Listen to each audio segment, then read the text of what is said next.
کړی دی ما خپل ملګرو سره اوس بیا دغه وکړو کوم په دې موجوده دغه کې چې دا خو بې حسه حکومت دی دا خو بې حسه حکمرانان دي ستاسو د وړاندې ولاړ یم او ستاسو د وړاندې بیا را فیصله کوو چې مونږ سره احساس دی ما ته خپل مشران ما ته خپل کشران ما ته خپل همزولي دا یاد شي نو زه وایم چې د هغې داسې کړاو کړي دا څومره د خفګان خبره ده زه نه څه په پریشر کې راغلی نه په دباو کې راغلی د نیمې ګنټې نه یاره ګنټې نه ستاسو د وړاندې ولاړ یم خو بیا را اعلان کوم چې دا بې حسه حکومت دې به نه راځي نو تاسو به کړېږئ تاسو به شرمېږئ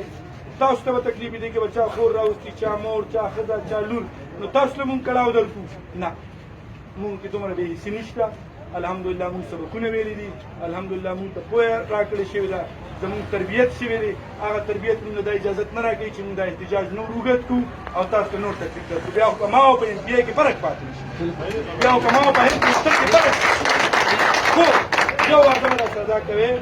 که څوک د کم ځای دی که څوک د رستم دی که څوک د کاټلنګ دی که څوک د بونیر دی که څوک د مردان دی دا شعور ځان کې راولې په دې سوشل میډیا باندې دا آواز چوت کې په دې فیسبوک دا آواز چوت کې په دې ټویټر باندې دا آواز چوت کې چېرې د دې ډاکټرانو دا مسلې کومې دي دا حل کې د دې چې کوم دا مطالبات دي دا حل کې دا هسپتالونه اپګریډ کې د مردان خلکو ته زما دا درخواست دی چې د 2010 نه بعد دا هسپتال نه وي اپګریډ شوي د دې اپګریډیشن خبره وکړې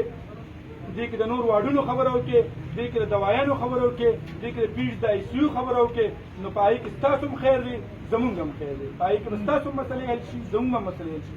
د ډاکټرانو چې پکې څومره ډېر شي نو مریض ته به دا نه کېږي چې مریض به نیمه نیمه ګنټه او 3 ګنټې انتظار کوي دا کاونټر دی په دې باندې 3 کسان کار کوي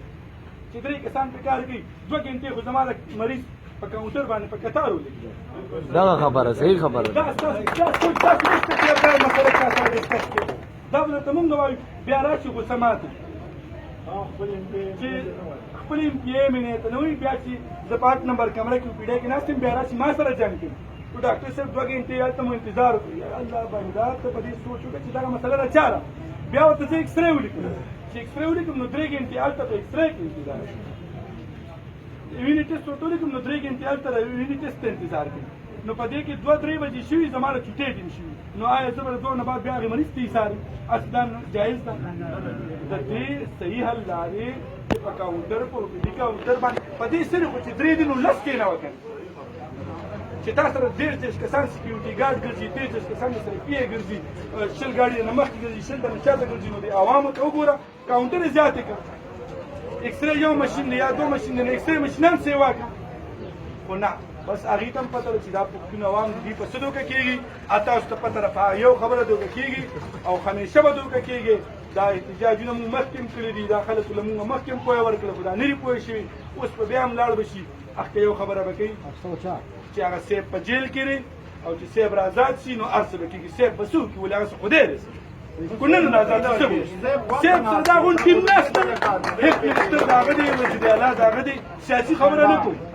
اکو نن را آزاد شي څه به شي د هسپتال به ښه شي ولې هغه به چې نوي بلډینګ راوړي دلته کې به یې کېږي هغه څه کې کاونټر به سیوا کوي هغه څه کې ایکسرې ماشینان به نور راوړي نه اخته خبره خو شعور نشته پنجاب والے وکړي دی په کې کې سواتیان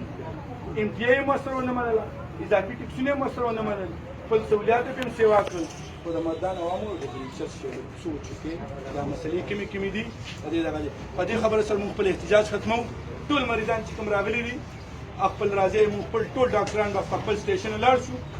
هر یو مریض به ګورو او هر ځای کې سوچ کوي چې د ډاکټر کومه غلطي ده او د حکومت کومه ده په اوپیډي کاونټر چې ستا 3 ګنټې ولګي زما غلطي نه ده خو زه تا ته ولیکم چې داخله وکړه ورشه او بیډني زما غلطي نه ده زه تا ته دوایي ولیکم او دوایي سرکاري هسپتال کې نه زما غلطي نه ده